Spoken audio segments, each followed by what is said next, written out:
하나님 아버지 은혜를 감사합니다.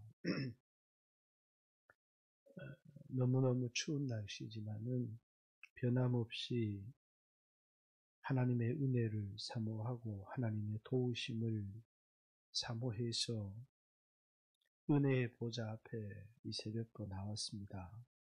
주여, 오늘 하루도 우리의 삶이 주님의 인도를 받게 하시고 우리의 입술의 모든 말들이 주님께 영광을 돌릴 수 있게 해주시고 또 하루하루 우리의 행동 하나하나 속에서 하나님의 감찰을 받게 하시고 오늘 하루의 삶이 하나님께 영광을 돌리는 삶이 될 수 있도록 하나님 축복해 주시고 또 여러 질병의 위험과 또 여러 위기 속에서 하나님께서 교회도 또 성도도 또 이 나라 이 민족도 하나님께서 지키시기를 간절히 소망합니다. 이 새벽에도 주께와 엎드려서 경배하고 주의 이름을 높여드립니다. 예수님 이름으로 기도합니다. 아멘. 하나님 말씀은 시편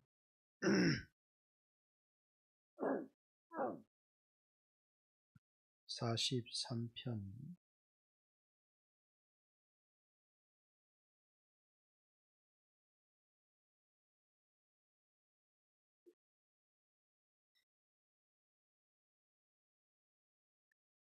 하나님이여 나를 판단하시되 경건하지 아니한 나라에 대하여 내 송사를 변호하시며 간사하고 불의한 자에게서 나를 건지소서. 주는 나의 힘이 되신 하나님이시거늘 어찌하여 나를 버리셨나이까? 내가 어찌하여 원수의 억압으로 말미암아 슬프게 다니나이까? 주의 빛과 주의 진리를 보내시어 나를 인도하시고 주의 거룩한 산과 주께서 계시는 곳에 이르게 하소서.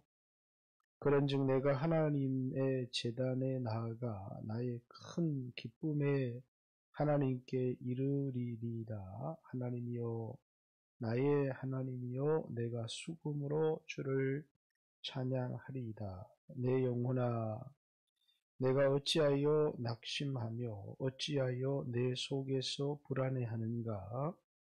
너는 하나님께 소망을 두라. 그가 나타나 도우심으로 말미암아 내 하나님을 여전히 찬송하리로다. 아멘. 이 시편의 저자는 송사를 당했는데 억울한 송사를 당해서 하나님 앞에서 거룩하고 경건한 사람인데 간사하고 불의한 자들의 송사를 인하여서 재판에서 잘못된 그런 판단이 나는 것에 관하여서 하나님이 자기를 판단해 주시고 또 자기를 주의 빛으로, 그러니까 어둠에서 빛으로, 주의 진리로, 거짓에서 진리로 자기를 인도해 주시도록, 그래서 마지막 이런 상황 가운데서 자신의 영혼을 향하여 낙심하지 아니하고 이제 하나님께 소망을 두라. 상황은 다르지만 어제 42편에도 5절의 말씀, 11절의 말씀에도 내 영혼아 내가 어찌하여 낙심하며 어찌하여 불안해하는가? 너는 너의 소망을 하나님께 두라라고 했던 말씀과 똑같이 오늘 5절에도 상황은 재판과 송사를 당해서 분명히 자신이 자신의 삶을 판단할 때 하나님 앞에 경건하고 의로운 삶을 살았지만 간사하고 불의한 자들에 의해서 죄인으로 그렇게 낙인 찍힐 수밖에 없는 이런 상황 가운데서 하나님이 자기를 판단해 주시고 또 하나님이 주의 빛으로 주의 진리를 보내어서 자신을 인도해 주시도록 그렇게 간구하면서 이제 내가 바랄 것은 하나님밖에 없습니다. 그러면서 자신의 영혼을 향하여 내 영혼아 내가 어찌하여 낙심하느냐 내가 어찌하여 불안해하느냐 너는 너의 소망을 하나님께 두라 라고 하는 그 상황 속에서 하나님을 의지하고 하나님을 바라는 그런 기도의 내용을 시편 속에 이렇게 담고 있습니다. 어떤 시대이건 간에 사람은 굉장히 어두워질 수 있습니다. 눈이 굉장히 어두워질 수 있고 또 판단이 비뚤어질 수가 있습니다. 저는 지금 한국이라는 이 사회가 굉장히 비뚤어지고 어두운 시대가 아닌가 하는 생각을 해봅니다.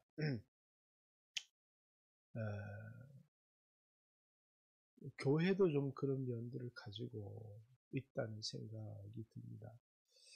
저는 뭐 대면 예배를 강행하는 교회들을 나쁘게 생각하지는 않습니다만 대가를 지불하면서 대면 예배 드리면 그분이 정말 그런 얘기를 했는지 모르지만 설교 동영상 가운데 우리 교회는 코로나 안 걸린다. 또 뭐 이게 설교 시간에 손가락을 빨면서 이렇게 성령의 불이 나와서 세균을 다 죽여준다. 이런 얘기는 조금 현실에서 벗어나는 또 성경의 말씀의 기준과는 벗어나는 하나님 앞에 예배를 드리기 위해서 코로나가 걸릴 수도 있지만 그 위험을 감수하며 우리는 하나님을 섬긴다. 하나님을 섬기는 것이 우리의 삶의 원칙이기 때문이고 그래서 혹 코로나가 걸려서 우리가 대가를 지불하고 죽을 수도 있지만 또 우리는 그런 대가를 지불하고 또 그 속에서 하나님이 우리를 지켜주시고 은혜를 주시기를 간구할 수 있지만 우리는 성령의 불이 나타나서 주일날 우리 교회에 들어오면 코로나라는 세균은 없이 다 죽는다.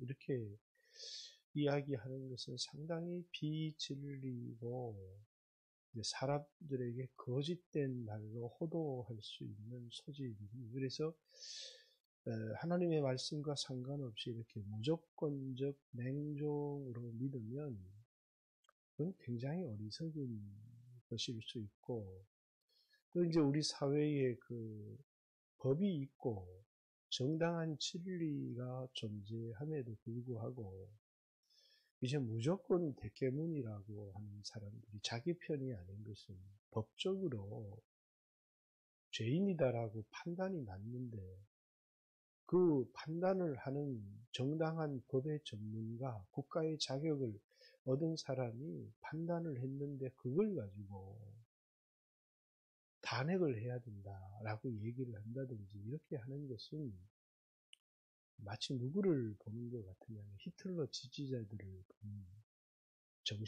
정신줄을 놓은 사람들, 조금 전혀 삶의 기준을 갖고 있지 않은, 그러니까 그리스도인들도 기준이 있죠.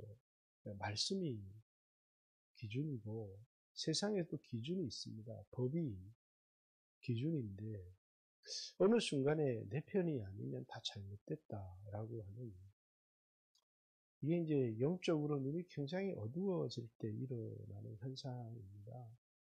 그래서 모든 것을 굽게 판단하는 거죠. 교회도 이런 룰을 굉장히 많이 범하였죠. 무엇이 옳은가라고 하는 하나님의 말씀이 기준이 되어서 옳고 그름을 판단하는 게 아니고 무엇이 나에게 이익이 되는가 아니면 누가 내 편인가 라고 하는 상당히 고민스러울 때가 많습니다. 프랑스의 한 사회학자가 이런 세계의 한 80여국을 상대로 어떤 조사를 했느냐면 이제 아주 절친한 친구랑 차를 타고 가다가 그 친구가 과속으로 사고를 내서 사람을 죽게 했습니다. 그럴 때 옆에 타고 있던 당신은 이 친구가 그냥 과속한 게 아니다 라고 증언을 하면 큰 문제 없이 친구가 풀려날 수 있고, 과속했다 이렇게 법원에서 증거를 하게 되면 내 친구는 직장도 잃고 인생에 심각한 문제를 맞이하게 되는데 당신은 뭐라고 증언하겠습니까? 이렇게 이야기를 이렇게 물을 때 뭐라고 답하겠습니까? 이렇게 하니까 영국, 독일, 미국은 한 97%가 진실을 말하겠다. 이렇게 비록 친구가 깜방을 가고 인생을 망치는 일이 있어도 진실을 말하겠다. 이렇게 이야기를 했어요. 유럽 국가 중에서 유일하게 60%가 나온 나라는 프랑스가 유일했습니다. 프랑스. 그리고 이제 일본, 중국, 러시아 이런 나라는 이제 40%대가 나왔습니다. 40%. 10명 중에 4명 정도가 진실을 말하겠다. 이제 이렇게 얘기를 했어요. 그리고 이제 이 동남아 국가들, 여러 후진국 국가들이 20%, 10명 중에 8명이 친구를 위해서, 이렇게 내가 거짓말을 하겠다. 이렇게 얘기를 했는데, 아직 한국은 안 나왔죠. 여러분 같으면 어떻게 하겠습니까? 우리는 무엇이 옳고 그름을 떠나서 친구의 인생이 걸린 거잖아요. 한국은 19% 정도가 진실을 말하겠다. 이렇게 나왔는데, 정신적으로는 굉장히 후진이라는 거죠. 그런데 이제 한국에 대한 평가의 글이 이렇게 기록이 되어 있습니다. 한국은 유럽이 200년에 걸쳐서 이루어야 될 경제 성장과 빠른 속도를 30, 유럽이 2년이 걸리는 것을 10분의 1을 단축시켜서 이룬 나라다. 그 속에는 이제 이 관계, 의리라고 하는 문화. 그래서 의기투합만 하면 밤새워서 근무도 하고 오지에 가서 시장도 개척을 하고 그래가지고 아주 폭발적인 힘으로 경제를 부흥시킨 나라인데, 그런데 이런 나라에 위험성이 있다. 부자가 되고 경제를 성장시키는 데는 굉장히 좋지만 나라의 안정성을 지키는, 그래서 이제 그 글에는 이런 의리 문화가 잘못되게 이렇게 정착되면 세월호 사건은 막을 수가 없다. 세월호 속에서도 규칙도 있고 법도 있지만 우리끼리 아는 사이니까 봐주고 이런. 근데 이게 제 자신에게 적용을 해보니까 저도 똑같아요. 우리 교인이 타고 있는데 가다가 과속을 해서 사고를 냈는데 목사님 법정에서 나보고 증언을 하라고 하면 내가 뭐라고 증언을 해야 될까? 과속했습니다. 이러면 교인이 깜빵을 가야 되고 정상적인 속도로 달렸습니다. 이렇게 얘기를 하면 교인의 삶이 일상의 삶으로 돌아올 수 있는데 그 내가 뭐라고 말해야 될까? 진실을 말할 자신이 없더라고요. 야, 이게 그러니까 이게 이제 한국 사람들에게 있어서 지금도 이제 누구 편이냐라고 하는 이 문화가 굉장히 한국 사회를 어두운 데로 몰아가고 있는 것 같아. 분명히 기준은 존재하는데도 네 편이냐 내 편이냐가 중요한 거지 무엇이 옳고 그러냐가. 그래서 자칫 잘못하면 한국은 히틀러와 같은 그런 시대로 돌아갈 수 있다. 왜냐하면 이게 전부 다 편가르기 하고 있고 하니까 옳고 그름 자체가 무너져 버리는 굉장히 위험한 사회다. 이런 평가를 내놓은 것을 본 적도 있습니다. 그렇듯이 지금 우리 사회가 그렇지 않은가. 교회도 분명히 옳고 그름이 말씀에 있어서 우리가 하나님의 말씀대로 살고 그 대가도 충분히 지불할 수 있다. 이렇게 하고 따를 사람은 따르라. 이렇게 하는 것은 괜찮지만 뭐 내 손에는 주일날은 성령의 불이 떨어져서 세균이 다 죽고 코로나는 이 예배당 안에 들어올 수 없습니다. 라고 하는 것은 무조건적 맹신이죠. 무조건적인 맹신입니다. 모였을 때 코로나에 걸릴 수 있지만 우리는 하나님 말씀에 따르기 위해서 그런 대가를 지불할 수 있습니까? 그 대가를 지불할 수 있는 사람만 함께 예배를 드립시다. 이렇게 이야기를 한다면 저는 뭐 대가를 능히 지불할 수 있다면 그런 것을 치를 수도 있다고 생각해요. 옳은 일을 위해서. 그러나 예배 드리는 사람은 코로나에 안 걸립니다. 라고 하는 것은 전혀 성경적이지도 않고 현실적이지도 않다라고 하는 것과 국가 전체도 뭐 윤석열의 문제나 이런 걸 보면 전혀 이성적이지 않다라는 거죠. 누구 편이냐라고 하는 것이 중요할 뿐이고 교회에서도 회의를 하거나 이렇게 할 때는 하나님 뜻이 뭔가 하나님 말씀이 뭔가를 생각하는 것보다 어떤 결론이 나에게 이익이 될 건지 아니면 내가 누구 편인지가 더 중요할 때가 우리에게는 굉장히 많지 않은가. 그래서 구분 판단. 이것이 하나님 앞에 너무나 큰 죄인데 그래서 주여 나에게 빛을 보내셔서 나에게 진리를 보내셔서 어둠 속에서 거짓에서 나를 건지시고 나를 인도해 주십시오.